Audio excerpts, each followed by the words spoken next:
আশিক মোহাম্মদ আপনি লিখেছেন, জর্দা ও বিড়ি খাওয়া কি সমান অপরাধের?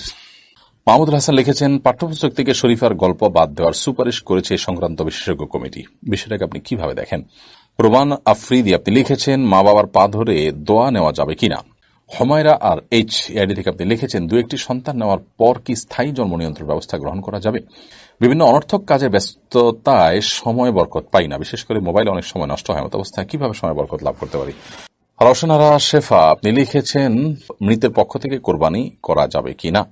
ইউকি আইডি থেকে আপনি লিখেছেন, পছন্দের কাউকে পাওয়ার জন্য কি আল্লাহর কাছে দোয়া করা যাবে? মোহাম্মদ রুবেল আহমদ আপনি লিখেছেন, আমাকে এমন কিছু আমল শিখিয়ে দিন যাতে আমি আল্লাহ রাসূল সাল্লাল্লাহু আলাইহি ওয়াসাল্লামের দেখানো রাস্তায় চলতে পারি। রোশনি আক্তার লিখেছেন, কেউ যদি খারাপ কাজ করে আর আমি সেটা তার অভিভাবককে জানিয়ে দিই, এমত অবস্থায় সে মনে কষ্ট পেলে আমার কি গুনাহ হবে? এমডি সোহাগ আপনি লিখেছেন, বিড়ি সিগারেট খেয়ে নামাজ পড়লে নামাজ হবে কিনা? মাহমুদুল হাসান লিখেছেন, কোরবানির উদ্দেশ্যে ক্রয়কৃত পশু মারা গেলে বা চুরি হয়ে গেলে কিংবা হারিয়ে গেলে করণীয় কি? মাহাদি আহমদ লিখেছেন, আঙ্গুলে আংটি থাকা অবস্থায় উজু করলে উজু হবে কিনা? হাসান রাজা লিখেছেন, আমি নামাজ পড়ার সময় বেশি মন ছুটে যাচ্ছে, কি করতে পারি? মাহমুদ রিমন আপনি লিখেছেন, আমার বয়স 25, আমার চুল পেকে গেছে, আমি কি কালো কলা ব্যবহার করতে পারবো না? হালিমা সুলতানা লিখেছেন, অনেকে টাকা পয়সা অন্যায়ভাবে খেয়েছে, জীবনে এই মুহূর্তে এসে অনেক আফসোস হচ্ছে, এমত অবস্থায় গুনাহ থেকে বাঁচতে আমার করণীয় কি? এমডি ইকবাল হোসেন আপনি লিখেছেন, অনেক চেষ্টা করেও গুনাহ থেকে বাঁচতে পারছি না, কি আমল করলে গুনাহ থেকে বিরত থাকতে পারবো? ভাই ইকবাল হোসেন, গুনাহ থেকে বিরত থাকার জন্য সবচেয়ে গুরুত্বপূর্ণ বিষয় হলো আপনার সংকল্পটা, আপনার দৃঢ় সংকল্প এবং শক্ত মনোবল এবং দৃঢ় পদক্ষেপের ক্ষেত্রে খুবই গুরুত্বপূর্ণ। এটা যদি আপনি খুব সিরিয়াসলি করেন, ইনশাআল্লাহ বিইذনিল্লাহ আল্লাহ আপনাকে সাহায্য করবেন। আল্লাহ বলেছেন, ওয়াল্লাযীনা জাহাদু ফীনা লানাহদিয়ান্নাহুম সুবুলানা ওয়া ইন্নাল্লাহা লামাল মুহসিনিন।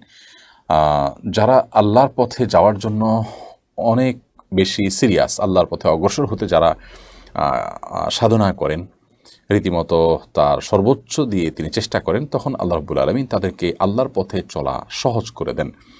এবং আল্লাহ বলেছেন, লানাহদিয়ান্নাহুম সুবুলানা, আমি তাদেরকে আমার পথ অর্থাৎ আল্লাহর পথে যাওয়ার জন্য আল্লাহ বহুমুখী পথ তাকে দেখিয়ে দিবেন। এজন্য আপনার দরকার হলো সর্বোচ্চ সংগ্রাম নিজের সাথে নিজে আপনাকে করতে হবে গুনাহ থেকে বাঁচার জন্য। দ্বিতীয়ত, গুনাহের পরিবেশ থেকে সরে যেতে হবে, গুনাহের উপায় উপকরণগুলো থেকে নিজেকে বের করে আনতে হবে এবং নিজের বিরুদ্ধে শক্ত এবং কঠিন সিদ্ধান্ত নিতে হবে।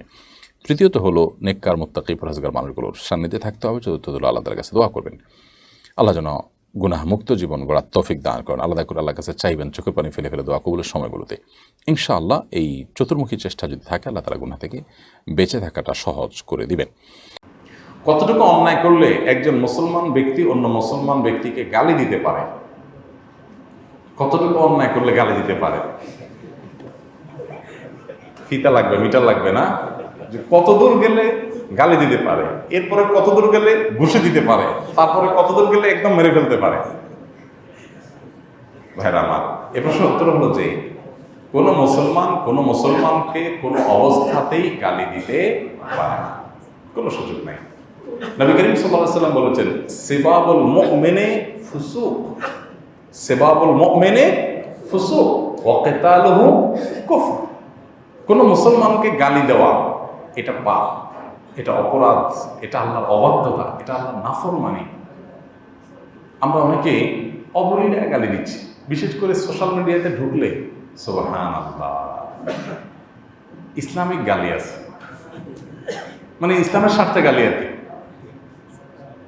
আল্লাহ তাআলা আমাদেরকে হেফাজত করো। ইমানদার কখনো গালি দিতে পারে না, ইমানদার কখনো গালিবাজ হতে পারে না। নবী করিম সাল্লাল্লাহু আলাইহি ওয়াসাল্লাম বলেছেন, লাইসাল মুমিনু বিত্তাআন ওয়ালাল লাআন ওয়ালাল ফাহিশ ওয়ালাল বাযী। ইমানদার কখনো অভিসম্পাত করবে না, মানুষকে বদদোয়া দিবে না, তারপরে যে গালিগালাজ করবে না, এবং অশ্লীল কিছু বলবে না, নিচু কথা বলবে না, এগুলো ইমানদারের শান না। আপনি নবী করিম সাল্লাল্লাহু আলাইহি ওয়াসাল্লামের 23 বছরের পুরো জীবনের সমস্ত কোন দিন কি বলেছেন সব হাদিসের রেকর্ড আছে না? একটা হাদিস দেখাইতে পারবেন আপনি যে আবু জাহাল, আবু লাহাব, ইসলামের দুশমন, কাফির, কাট্টা, খারাপ লোক, এদের কাউকে নবী সাল্লাল্লাহু আলাইহি ওয়াসাল্লাম গালি দিয়ে বলেছেন অমুকের বাচ্চা, বাত্তমুখ, এরকম কিছু বলেছেন দেখাতে পারবেন? কোনো দিন বলেন নাই। নবী করিম সাল্লাল্লাহু আলাইহি ওয়াসাল্লাম জীবনে কোন সাহাবী, এবং নবী সাল্লাল্লাহু আলাইহি ওয়াসাল্লাম বলেছেন এটা শুধু তার শান, শুধু তাই নয়, কোনো ইমানদার এটা করতে পারে না। যদি কেউ করে তাহলে বুঝতে হবে তার ইমানের মধ্যে কি আছে, ঝামেলা আছে। আমরা অনেকেই ধরেন একজন নায়িকা, একজন গায়িকা যারা সমাজে অশ্লীলতা ছড়াচ্ছে, তাদের অনেক দোষ আছে। ধরলাম যে কোনো একটা বিশেষ কারণে সে অনেক বেশি অপরাধ তার প্রকাশ পেয়েছে, তার ফেসবুক পোস্টের নিচে যায় বিসমিল্লাহ পড়ে একটা গালি দিয়ে দিলেন। বিসমিল্লাহ পড়ে গালি দেওয়া বলতে মানে ইসলামের কাজ মনে করে একটা গালি দিয়ে দিলেন। কাজটা কি ভালো করলেন না খারাপ করলেন? দেখতে মনে হচ্ছে ভালো করলেন। হ্যাঁ, আপনার যদি মনে হয় যে তার একটা অন্যায় কাজের বিরুদ্ধে আপনি বলবেন, খুব সুন্দরভাবে যুক্তি দিয়ে পারলে প্রতিবাদ করেন, আর না পারলে চুপ থাকেন। নবী করিম সাল্লাল্লাহু আলাইহি ওয়াসাল্লাম বলেছেন, তোমাদের কেউ যদি কিছু বলে ফালিয়াকুল খায়রা আও লিয়াসমুত, কেউ কিছু বলতে চাইলে সে হয় ভালো কিছু বলবে, আমরা চুপ থাকবে, তার মধ্যে খারাপ কিছু যেন না আসে। এত গালিগালাজ সোশ্যাল মিডিয়াতে।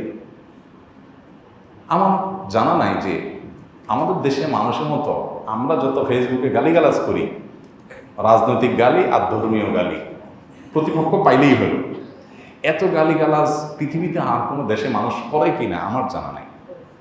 এটাতে যদি কম্পিটিশন হয় আমার মনে হয় আমাদের দেশ 1 নম্বর হবে, মনে হয় আমরা 1 নম্বর স্থানে চলে যেতে পারবো।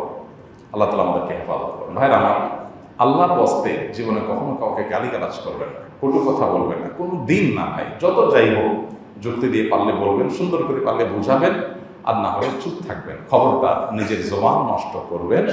আল্লাহ বলেছেন, মা ইয়ালফিযু মিন কাওলিন ইল্লা লাদাইহি রাকীবুন, কোনো মানুষ তার মুখ দিয়ে যাই বের হয় তার সব আল্লাহর কাছে ফেরেশতারা সংরক্ষণ করেন। অতএব কি বলছেন এর জন্য কিন্তু জবাবদিহি করতে হবে। নবী করিম সাল্লাল্লাহু আলাইহি ওয়াসাল্লাম বলেছেন, কিয়ামতের ময়দানে অনেক আমল করে আসা মানুষ ভিখারি হবে কিভাবে, যখন সে কাউকে গালি দিয়েছে, খারাপ কথা বলেছে, আল্লাহর কাছে বিচার পাবে। দুনিয়াতে বিচার নাই, আল্লাহর কাছে বিচার হবে। পাওনাদার হাজির হবে, বলবে আল্লাহ অমুক আমাকে গালি দিয়েছে, আমাকে আঘাত করেছে। তখন আল্লাহ তাআলা তার নেক আমল তাকে দিয়ে তার দেনা পরিশোধ করবেন। একসময় সব নেক আমল শেষ হয়ে যাবে, কিন্তু এত গালি দিয়েছে জীবনে যে পাওনাদার শেষ হয়নি, তখন জাহান্নামে চলে যাবে সমস্ত নেক আমল দিয়া। এই জন্য ভাই, নিজের কষ্ট করা আমলগুলো যদি কাউকে না দিতে চান তো জীবনে কাউকে গালি দিবেন, সে যেই হোক, যত খারাপ কাজই হোক, আপনি মুখ দিয়ে খারাপ কথা বলবেন না। ইমানদার কখনো এই ফালতু কাজ বা নিকৃষ্ট কাজ করতে পারে না। তো আপনি যে লিখেছেন কতটুকু অন্যায় করলে গালি দেওয়া যায়, এমন কোনো অন্যায় নাই যেটা করলে গালি দেওয়া যায়, এমন কোনো অন্যায় নেই। আমরা ছাত্রাবাসে থাকি, আমাদের মধ্যে এক ভাই অশ্লীল ভাষা ব্যবহার করেন, আমরা তাকে বারবার এ বিষয়ে সতর্ক করে আসছি, কিন্তু তিনি এ ধরনের ব্যবহার হতে নিবৃত্ত হচ্ছেন না। দায়িত্বশীলদের এ বিষয়ে অভিযোগ করার সম্ভবপর হচ্ছে না। সকল সহ্যসীমা অতিক্রম করার পর কয়েকজন মিলে তাকে উত্তম মধ্যম দেয়। এখন তাকে এই প্রহার করা জায়েজ হবে কিনা? দেখুন, আইন নিজের হাতে তুলে নেওয়া ইসলামের দৃষ্টিকোণ থেকেই উচিত না। চেষ্টা করা দরকার সর্বোচ্চ যে তার অন্যায়কে বন্ধ করার জন্য যথাযথ কর্তৃপক্ষের মাধ্যমে তাকে প্রেসার দেওয়া, যাতে করে সে তার অন্যায় থেকে বেঁচে থাকে। আইন নিজের হাতে তোলার এই রেওয়াজ যদি চালু হয়, আমি আপনাকে মেরে ফেলবো আর বলবো যে হ্যাঁ আপনি এমন কাম করছেন যে মারতে হয়েছে আমাকে, তাহলে সবাই সবাইকে করবে, তাহলে একটা সমাজে শৃঙ্খলা কখনো থাকবে না। এই জন্য এ ধরনের কাজ যথাসম্ভব না করা উচিত। এখন আমি তো বুঝতে পারছি না এখানে কি ধরনের গালি। সাধারণ যদি সবাই গালিগালাজ করে সে তো সবাই ইগনোর করলেই হলো যে আমি পাত্তা দিলাম না, শুনলাম না, সে গালিগালাজ করতেছে, তার থেকে আমরা দূরে থাকলাম। এটি তো সবচেয়ে সহজ সমাধান। তারপরও অ্যাকচুয়াল সমস্যা কি উপস্থিত হয়ে সশরীরে সাক্ষাৎ করে ডিটেল বললে হয়তো আমরা আরও বিস্তারিত পরামর্শ দিতে পারবো। মাহমুদুল হাসান লিখেছেন, কোরবানির উদ্দেশ্যে ক্রয়কৃত পশু মারা গেলে বা চুরি হয়ে গেলে কিংবা হারিয়ে গেলে করণীয় কি? যদি গরিব মানুষ হন, তিনি কোরবানির উদ্দেশ্যে পশু ক্রয় করেছেন বা নিজের উপর আবশ্যক করেছেন, তাহলে সেক্ষেত্রে কোরবানি তার উপর বর্তানা তাও তিনি করেছেন, তাহলে সেক্ষেত্রে তাকে যে কোনো মূল্যে কোরবানি করতে হবে। আর যদি সম্পদশালী হন তাহলে সেক্ষেত্রে দুঃখিত, যদি কেউ কোরবানি তার উপর ওয়াজিব হয়ে থাকে, তাহলে পশু মারা গেছে বা চুরি হয়ে গেছে, তাহলে সেক্ষেত্রে তিনি কোরবানির আরেকটা পশু কিনে তিনি কোরবানি করবেন যে কোনো মূল্যে, যেহেতু কোরবানি তার উপর ওয়াজিব। সো একটা মারা গেছে, এরপর যদি তার কাছে আরও টাকা থাকে তাহলে তিনি কোরবানি ওয়াজিব হওয়ার মতো হলে তিনি পশু কিনে তারপরে কোরবানি করবেন। এমডি মহসিন আপনি লিখেছেন, আমি যৌথ পরিবারে থাকি কিন্তু নিজের স্ত্রীকে পর্দা রাখা যায় না। ছোট ছোট বিষয় নিয়ে অন্যান্য যাদের সাথে মনোমালিন্য হয়, সবসময় যৌথ পরিবারে গীবত চর্চা ব্যবস্থা করণীয় কি? যৌথ পরিবার থেকে আপনি বের হতে চাচ্ছেন, এর মানে যথার্থ যদি কারণ থাকে যে সত্যি যদি পর্দা রক্ষা কোনোভাবে সম্ভব না হয়, ভাই বা অন্য যারা আছে তারা সহযোগিতা না করে বা তারা পর্দার গুরুত্ব না বুঝে, এবং নানা রকম সমস্যা হয় অনবরত, তাহলে আপনি পৃথক হতে পারেন। সেক্ষেত্রে আপনার বাবা মা, তাদের প্রতি আপনার যে কর্তব্য আছে এটা আপনার মাথায় রাখতে হবে। বিশেষ করে আপনার সন্তান সন্ততি থাকলে বাবা মা তাদেরকে আদর করতে চাইবেন, তাদের কাছে নিয়ে যাওয়া, তাদেরকে নিয়ে আসা, এই কাজগুলো আপনাকে করতে হবে। এর পাশাপাশি আপনি ফ্যামিলি ভিন্ন করতে পারেন, অবশ্যই বিশেষ করে পর্দার ব্যাপার থাকলে, হারাম থেকে বাঁচার জন্য হলে। আর যদি আপনি আসলে পৃথক হবেন, এগুলো জাস্ট এটা অজুহাত, চাইলে এগুলো থেকে আপনি বাঁচতে পারেন, তাহলে সেক্ষেত্রে আপনার জন্য এটা করাটা তখন জায়েজ হবে যখন আপনি আলাদা হয়েও বা আমার কোনো হক নষ্ট হচ্ছে না, কারোর কোনো হক নষ্ট হচ্ছে না, তাহলে সেক্ষেত্রে আপনার জন্য জায়েজ হবে। কিন্তু যদি বাবা মার সাথে থাকতে পারেন, তাদের সন্তুষ্ট অর্জন করতে পারেন এবং আপনার বড় কোনো উল্লেখযোগ্য সমস্যা আসলে না থাকে, সেরকম ঠুনকো অজুহাতে শুধু থাকে, তাহলে সেক্ষেত্রে থাকাটা আপনার জন্য অধিকতর উত্তম হবে, বিশেষ করে বাবা মার সন্তুষ্টির খাতিরে। আমাদের সমাজে যৌথ পরিবারে মানুষ থাকে, এর অন্যতম কারণ হলো আর্থিক অসঙ্গতি। এর বাইরে আরেকটা বিষয় হলো যে সামাজিকভাবে আমরা অভ্যস্ত পারিবারিকভাবে একত্রে থাকা, এর নানাবিধ উপকারী দিক আছে। হ্যাঁ, সেই সাথে আপনি যেটি বললেন যে ক্ষতিকর দিকও আছে। ক্ষতিকর দিকটা যদি প্রবল হয় এবং যদি আসলে কোনো অ্যাভয়েড করার কোনো সুযোগ না থাকে, তাহলে সেক্ষেত্রে অবশ্যই আপনি আলাদা করতে পারবেন। তবে যদি আপনি সেগুলোকে রিকভার করে বা আমার সাথে থাকতে পারেন, তারা সন্তুষ্ট হয়, তো সেটা অবশ্যই ভালো। এমনি সাকিব আপনি লিখেছেন, বানোয়াট গল্পের উপর ভিত্তি করে শিক্ষামূলক কার্টুন ইত্যাদি ভিডিও বানালে কি গুনাহ হবে? এ বিষয়ে শেখ মোহাম্মদ সাল্লাহ আল মুনাজিদ হাফিজাউল ইসলাম কিউতে একটি প্রশ্ন উত্তরে লিখেছেন যে এ ধরনের বিষয়, শিক্ষামূলক গল্প যেটা আসলে বাস্তবে নাই, সেটা যদি কেউ কাহিনী আকারে লেখেন, উপন্যাস আকারে, জায়েজ হবে যদি সেখানে খারাপ কিছু না থাকে, অশ্লীল কোনো কিছু না থাকে। এখন কার্টুনের বিষয়টা নিয়ে ওলামাদের মধ্যে যথেষ্ট মতো পার্থক্য আছে। অনেক ওলামা কেরাম এটাকে নিষেধ করেন, তবে যদি সেটা অশ্লীল কোনো কিছু না থাকে, খারাপ কিছু না থাকে, মিউজিক না থাকে এবং পূর্ণাঙ্গ প্রাণীর অবয়ব তৈরি করা না হয়, জাস্ট ডামির মতো কিছু করা হয়, তাহলে বাচ্চাদের শিক্ষামূলক কার্টুন এটা বাচ্চাদেরকে অপশিক্ষা থেকে বাঁচাবার জন্য যদি কেউ করে, সেটি জায়েজ হতে পারে। হানিফ হোসেন চঞ্চল লিখেছেন, মসজিদের ভিতর কি সালাম দেওয়া যাবে? দেওয়া যাবে, কোনো অসুবিধা নেই, মসজিদের ভিতরে সালাম দিলে কোনো সমস্যা নেই। এজব শফিকুল ইসলাম আপনি লিখেছেন, কোনো প্রতিষ্ঠানের পক্ষ থেকে কোরবানি দিলে এর হুকুম কি হবে? কোরবানি কোনো প্রতিষ্ঠানের পক্ষ থেকে হয় না, কোরবানি ব্যক্তির তরফ থেকে হয়। সো কোরবানির পক্ষ থেকে প্রতিষ্ঠানের তরফ থেকে কোরবানি হবে না। প্রতিষ্ঠানের কর্ণধার তার পক্ষ থেকে কোরবানি হতে পারে, অন্য কারোর পক্ষ থেকে কোরবানি হতে পারে। মামুনুর রশিদ আপনি লিখেছেন, খাসিকৃত পশু দ্বারা কোরবানি করা যাবে কিনা? খাসিকৃত পশু দ্বারা কোরবানি করলে কোরবানি হবে। মাহাদি আহমদ লিখেছেন, আঙ্গুলে আংটি থাকা অবস্থায় উজু করলে উজু হবে কিনা? উজু হবে, তবে আংটি যদি একদম এত টাইট হয়ে লেগে থাকে, তার পিছনে পানি যায় নাই, তাহলে সেটা যাওয়া যাবে না। তার নিচে পানি যদি যায়, একটু নড়াচড়ে, তাহলে সেক্ষেত্রে নাড়াচাড়া হলে উজু হয়ে যাবে ইনশাআল্লাহ। তার সৌরভ খান লিখেছেন, আমার বাবা কর্মহীন, মা ব্যাংক থেকে টাকা রেখে সুদ নিয়ে থাকেন, এমত অবস্থায় তা খরচ করা কি আমাদের জন্য বৈধ হবে? আপনারা নিজেরা উপার্জন করবেন, প্রয়োজন টিউশনি করবেন এবং হালালের পথ বের করবেন। যতদিন সেটা করতে পারছেন না, ততদিন পর্যন্ত নিরুপায় হিসাবে এটা আপনাদের জন্য জায়েজ হতে পারে সীমিত সময়ের জন্য। হাসান রাজা লিখেছেন, আমি নামাজ পড়ার সময় বেশি মন ছুটে যাচ্ছে, কি করতে পারি? অতিরিক্ত মন ছুটে যদি যায়, তাহলে সেক্ষেত্রে মনকে আপনি আবার নামাজের দিকে নিয়ে আসার চেষ্টা করবেন এবং নিজের সঙ্গে নিজে সংগ্রাম করবেন। এটা একটা কন্টিনিউয়াস একটি প্রসেস, অর্থাৎ এমন না যে আমাদের নামাজে পরিপূর্ণভাবে মন সবসময় থেকে যাবে এবং কোনোভাবে ছুটবে না। মানুষ হিসাবে এদিক সেদিক চলে যেতে পারে, কিন্তু রেশিওটা কমিয়ে আনাটাই হলো আমার দায়িত্ব। মোহাম্মদ আলী আহমদ জৈন্তাপুরে আপনি লিখেছেন, পেশাব পায়খানা সাধারণত মশা মাছি থাকে, এগুলো যদি শরীরে বসে তাহলে করণীয় কি?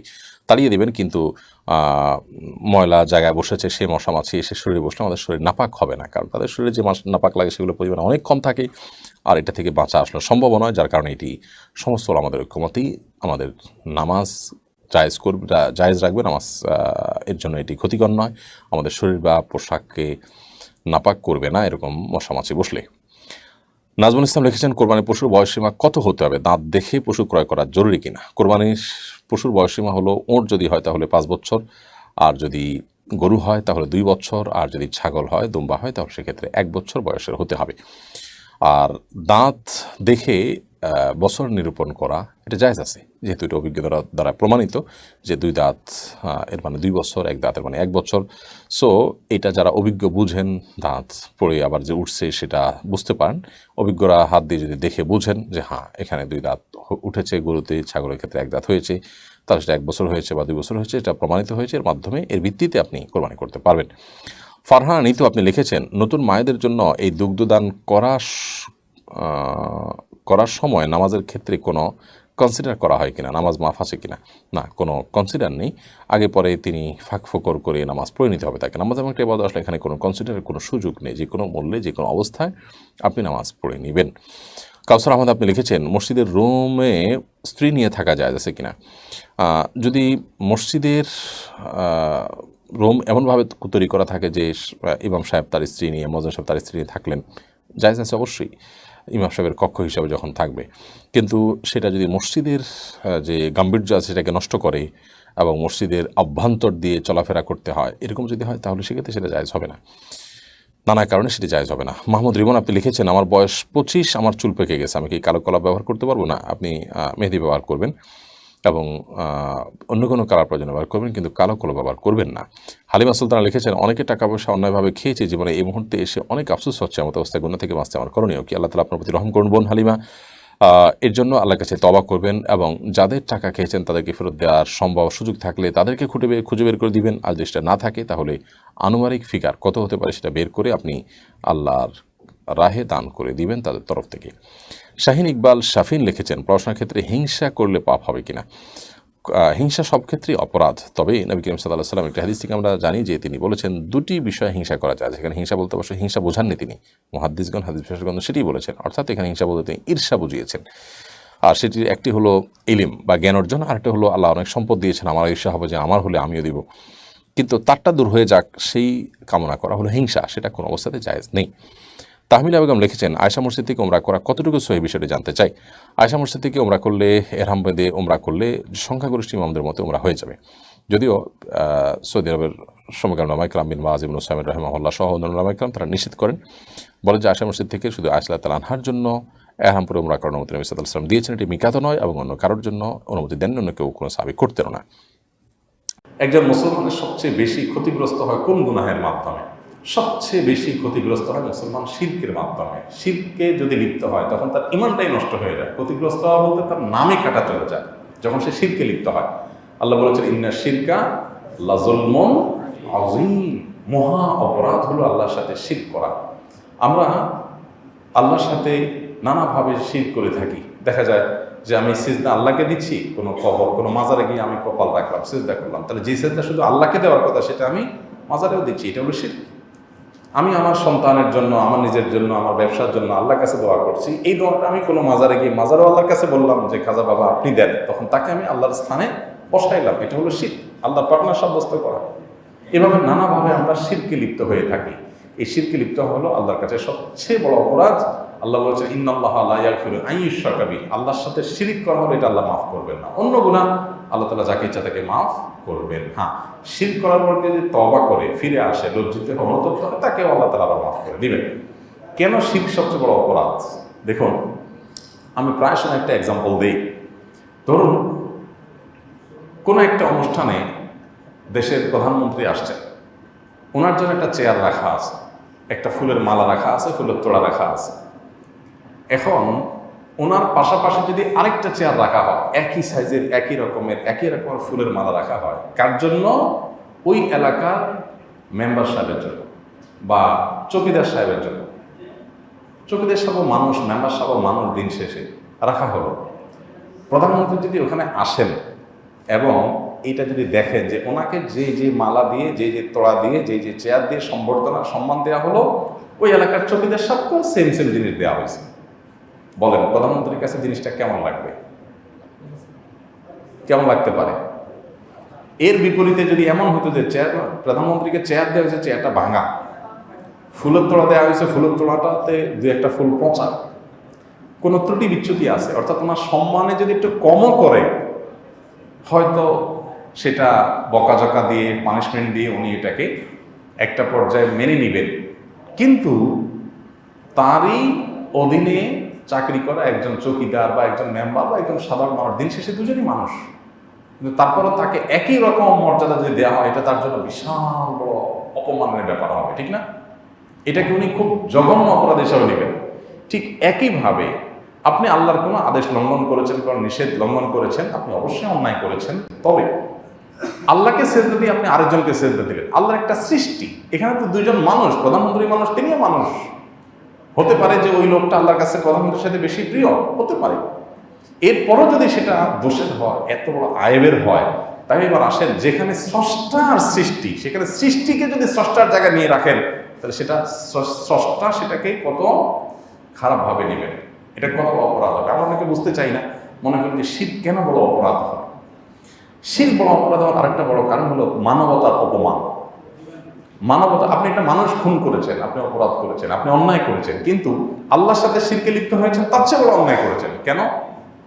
কারণ এটা আপনি মানব জাতিকে অপমান করেছেন, ছোট করেছেন, যে মানুষের এই ললাট তার সৃষ্টিকর্তা ছাড়া আর কারোর সামনে নত হবে না। আপনি একটা ক্ষুদ্র সৃষ্টি, আল্লাহর একটা সৃষ্টি, সে যেই হোক না কেন, তার সামনে মাথা নত করে গোটা মানব জাতিকে কি করলেন? অপমান করলেন। আরো বহুবিধ কারণ আছে। এই জন্য শিরক হলো এমন অপরাধ যেটার দ্বারা মানুষ সবচেয়ে বেশি ক্ষতিগ্রস্ত হয়। শিরকের পর সবচেয়ে বেশি ক্ষতিগ্রস্ত হয় যে অপরাধের দ্বারা, সেটা হলো বান্দার হক নষ্ট করলে। এটা রিকভার করার সুযোগ খুব কম থাকে দুনিয়াতে। যদি নগদে করতে পারে ভালো, মৃত্যুর পর এটা রিকভারের সম্ভাবনা খুবই কম থাকে। এই জন্য মানুষের হকের ব্যাপারে মানুষের খুব বেশি সাবধান থাকতে হয়। অবশ্য এরপরে ইমানের পর নামাজের গুরুত্ব আসে, অন্যান্য। অতএব নামাজ নষ্ট করলে এরকম অপরাধী হয়, কিন্তু নামাজ নষ্ট করলে আল্লাহর কাছে মাপ পাওয়ার সুযোগ আছে। বান্দার হকেরটার সুযোগ একেবারে ক্ষীণ। মানহা ইসলাম আপনি লিখেছেন, কেউ যদি ফেক আইডি কার্ড বানিয়ে বিয়ে করে, সেই বিয়ে কি সম্পন্ন হবে? বাবা মায়ের নাম ঠিক ছিল, শুধু বরের নাম সঠিক ছিল না, প্লিজ জানালে উপকার হতো। বরের নাম সঠিক ছিল না, বাবার নাম সঠিক ছিল, আমি ঠিক বুঝলাম না যে ফেক আইডি কার্ড বানিয়ে কীভাবে বিয়ে হলো। যদি এমন হয় যে পাত্র পাত্রী উভয় প্রাপ্তবয়স্ক এবং তারা প্রস্তাব দিয়েছেন, অপরপক্ষ সম্মতি প্রকাশ করেছেন, দুজন সাক্ষীর সম্মুখে, কাগজপত্রে ভুলভাল কিছু লিখেছেন, তাহলে বিয়ে হয়ে যাবে। কাগজপত্রের ভুলভালের কারণে বিয়ে হবে না, ব্যাপারটা সেরকম নয়। এখানে অ্যাকচুয়াল ঘটনা কি ঘটেছে আমার মনে হয় সেটি আরও ক্লিয়ার করলে তখন উত্তর দিতে সহজ হতো, বিধায় আমরা এটার চূড়ান্ত উত্তর দিলাম না। রোমান আফ্রিদি আপনি লিখেছেন, মা বাবার পা ধরে দোয়া নেওয়া যাবে কি না? মা বাবার পাও ধরাটা সন্তানের জন্য দোষের কোনো বিষয় নয়, তবে দোয়া নেওয়ার জন্য পাও ধরে দোয়া নেওয়ার কোনো প্রয়োজন নেই। বাবা মার সেবা করবেন, সেবার মাধ্যমে অটোমেটিক দোয়া পাবেন। মুখে তাদের কাছে আপনি দোয়া চেয়ে নিতে পারেন। মেয়ে হলে মায়ের, ছেলে হলে বাবার পাও আপনি টিপে দিলেন, সেখানে আপনার সেবা শুশ্রূষা অংশ হিসাবে তাদের পায়ে তেল দিলেন বা কোনো কিছু করলেন। তো এগুলো তো সন্তান হিসাবে আপনি করতেই পারেন, এবং দোয়ার উদ্দেশ্যে যদি করেন আপনি অবশ্যই বাবা মার মনের দোয়া পাবেন, সেই সুযোগ তো সময়মতো থাকছেই। ফাইয়াদ সাফওয়ান মাহমুদ আপনি লিখেছেন, আমার বয়স 15 বছর, পরিবারের সঙ্গে কানাডায় আছি, আমি নিয়মিত 5 ওয়াক্ত নামাজ আদায় করি, তবে এখানে শুক্রবার সাপ্তাহিক বন্ধন নেই, তাই আমার পক্ষে জুমার নামাজ পড়া সম্ভব হচ্ছে না। তবে আমি স্কুল থেকে আসার পর জোহর নামাজ পড়ি, এদিকে আমার গুনাহ হবে? অবশ্যই গুনাহ হবে।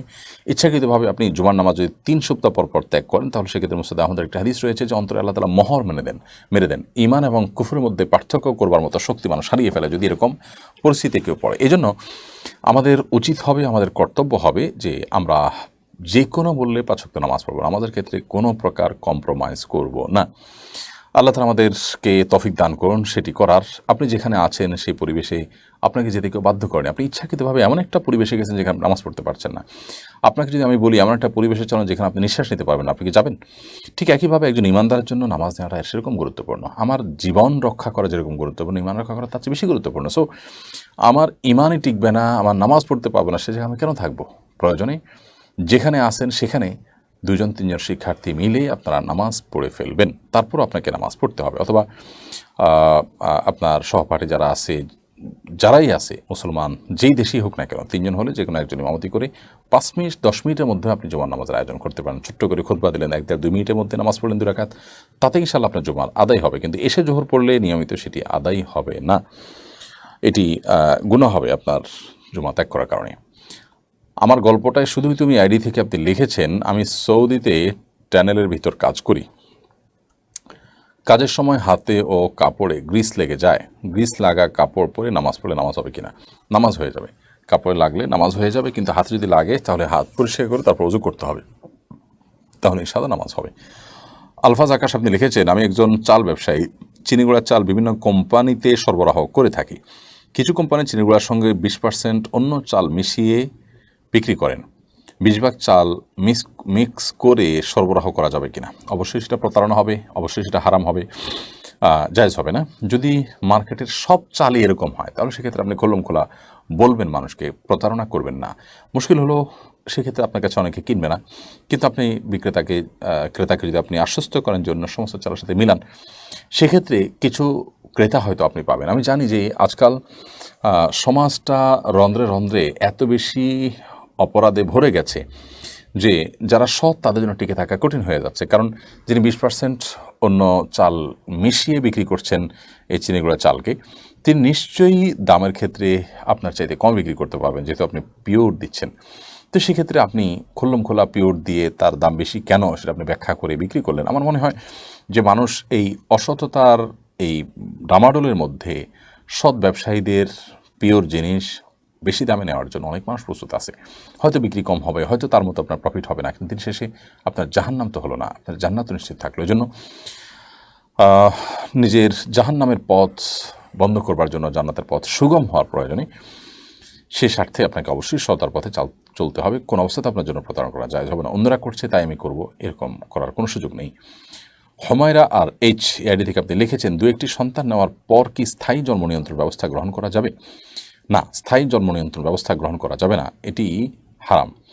2-1টা সন্তান নেওয়ার পর আপনি আর সন্তান নেবেন না, কোনো কারণে হতে পারে সাময়িকভাবে, একসময় প্রয়োজন হতে পারে। আমি ব্যক্তিগতভাবে এমন ফ্যামিলিকে চিনি যে 2টি সন্তান ছিল, একটি ছিল একটি মেয়ে।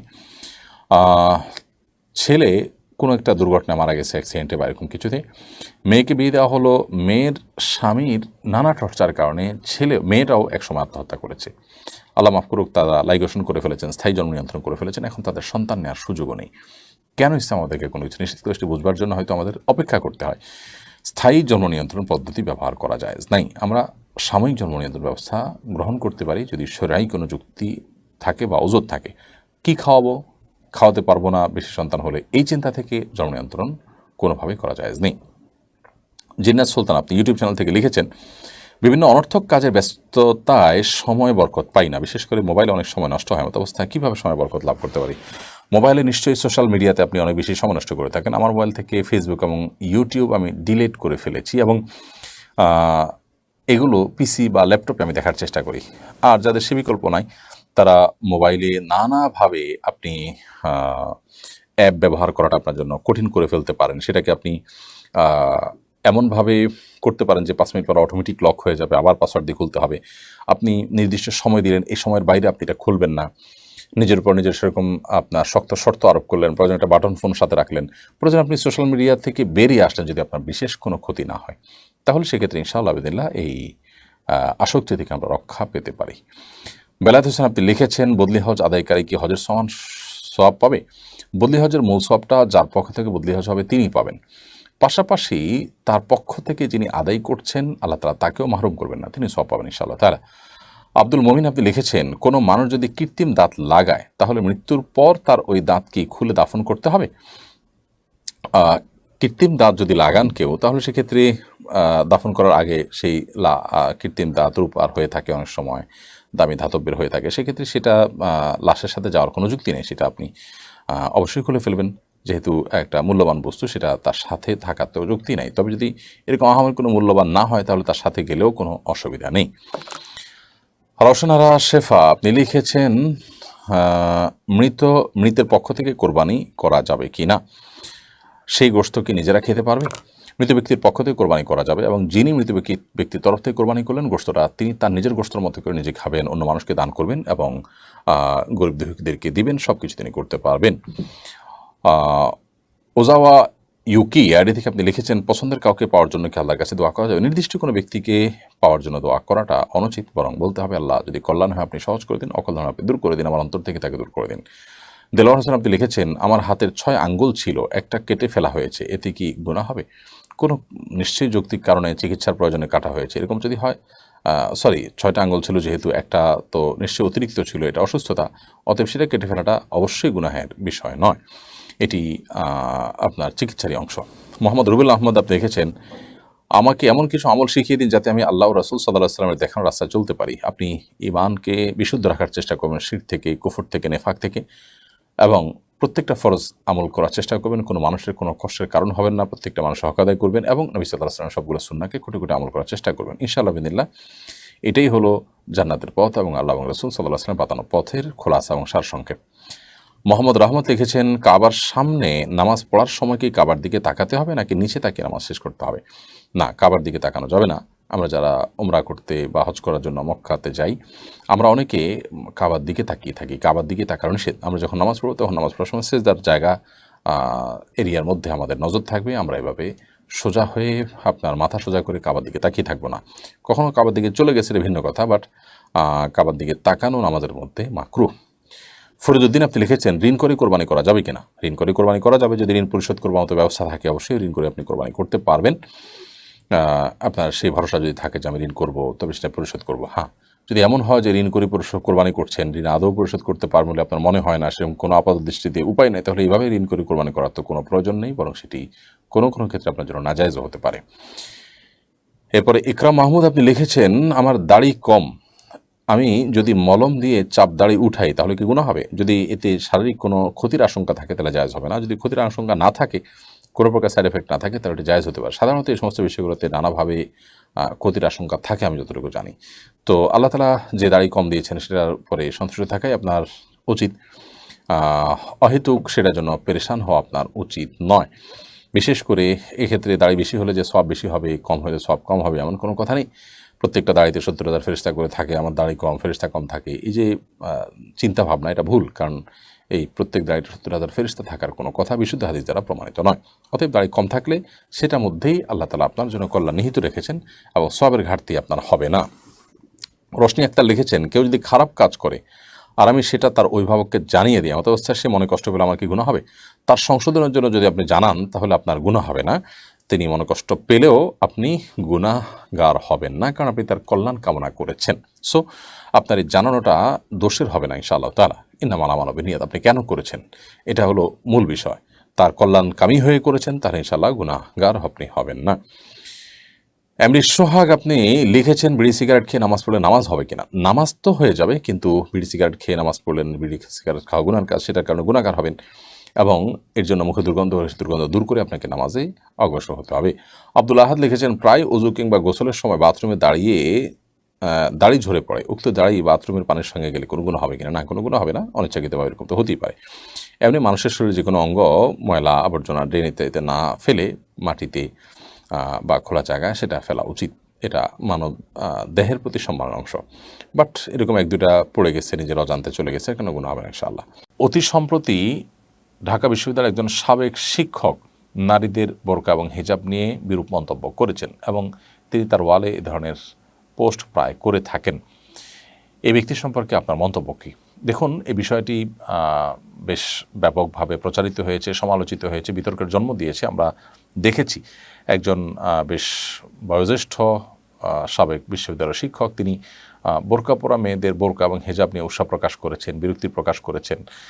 অবাক করা বিষয় হলো যে তিনি তার ফেসবুক ওয়ালে যে সমস্ত পছন্দের তালিকাগুলো দিয়ে রেখেছেন বলে বিভিন্ন পোস্ট আমরা দেখতে পেয়েছি, সেগুলো দ্বারা বোঝা যায় তিনি আসলে অশ্লীলতা এবং নারীকে জাস্ট শুধুমাত্র একটা উপভোগের বস্তু মনে করা, মানুষের মর্যাদা না দিয়ে শুধুমাত্র এটাকে একটা উপভোগের আইটেম মনে করা, এটা তার যেন নেচারে পরিণত হয়েছে।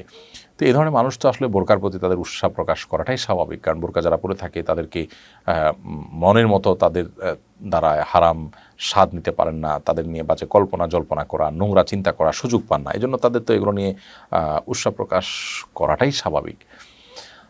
আল্লাহ তাআলা আমাদেরকে রক্ষা করুন এই ধরনের হাতে গোনা কিছু ইসলাম বিদ্বেষী, কিছু নাস্তিক কিংবা ইসলামের প্রতি যাদের অ্যালার্জি আছে, এই ধরনের মানুষগুলোর কাছে যেন আজকে আমরা জিম্মি হয়ে গেছি। দেশের সংখ্যাগরিষ্ঠ মানুষ যেখানে ধার্মিক এবং শালীনতা পছন্দ করেন, মুসলিম অমুসলিম নির্বিশেষে, সেখানে এই ধরনের কিছু মানুষ তাদের ন্যূনতম লজ্জাটুকু পর্যন্ত নেই। ভদ্রলোকের পোশাক আশাক আমরা দেখেছি যে পোশাক আশাক শতভাগ পশ্চিমা, কিন্তু তিনি মেয়েদের বোরকা নিয়ে উৎসাহ প্রকাশ করেছেন এবং তাদের বাঙালিয়ানা নিয়ে প্রশ্ন তুলেছেন। তো বোরকা থাকলে যদি কোনো মেয়ের বাঙালিয়ানা প্রশ্নবিদ্ধ হয়, তাহলে তার যে পোশাক আছে যেটা অবাঙালিয়ানা পোশাক, পশ্চিমা পোশাক, তার কারণে তার বাঙালিয়ানা নিয়ে প্রশ্ন ওঠে না। তো এদের দিন শেষে আমরা দেখি যে এদের মূল সমস্যার জায়গাটা হলো যে ইসলামের প্রতি তারা বিদ্বেষ লালন করে, মুসলমানদের প্রতি বিদ্বেষ লালন করে। এদের অনেকে নিজেকে নাস্তিক দাবি করে, এরা আসলে মূলত ইসলাম বিদ্বেষী, নাস্তিক নয়। নাস্তিক হলে তো অন্য সব ধর্মের প্রতি তার সমান দৃষ্টিভঙ্গি হওয়ার কথা। আপনি দেখবেন দিন শেষে শুধুমাত্র ইসলাম নিয়ে তাদের সমস্ত মাথা ব্যথা, অন্য কোনোটা নিয়ে তাদের কিন্তু মাথা ব্যথা নেই। অন্যান্য অনেক ধর্মে, বিশেষ করে খ্রিস্টান ধর্মে যদি আপনি বলেন যৌনতা, যৌনাচারের অনেক ব্যাপার বলা আছে, সেখানে খ্রিস্টান ধর্মে কোনো পাদ্রীদের নিয়ে তাদের কখনো মাথা ব্যথা দেখবেন না। তাদের সমস্ত মাথা ব্যথা দেখবেন মুসলমানদেরকে নিয়ে, আলেম ওলামাদেরকে নিয়ে, দিন যারা প্র্যাকটিস করতে চান তাদেরকে নিয়ে। তো এই ধরনের মানুষগুলো আমাদের দেশের জন্য অভিশাপ। এরাই আমাদের দেশকে আজকে 12টা বাজিয়ে ছেড়েছে, আমাদের সমাজটাকে উচ্ছন্নে যাওয়ার পথে তারা নানাভাবে ভূমিকা পালন করছে। এদের কবল থেকে আমাদের দেশকে আল্লাহ তাআলা হেফাজত করুন, আমাদেরকে আল্লাহ তাআলা যার যার দায়িত্ব পালন করার তৌফিক দান করুন।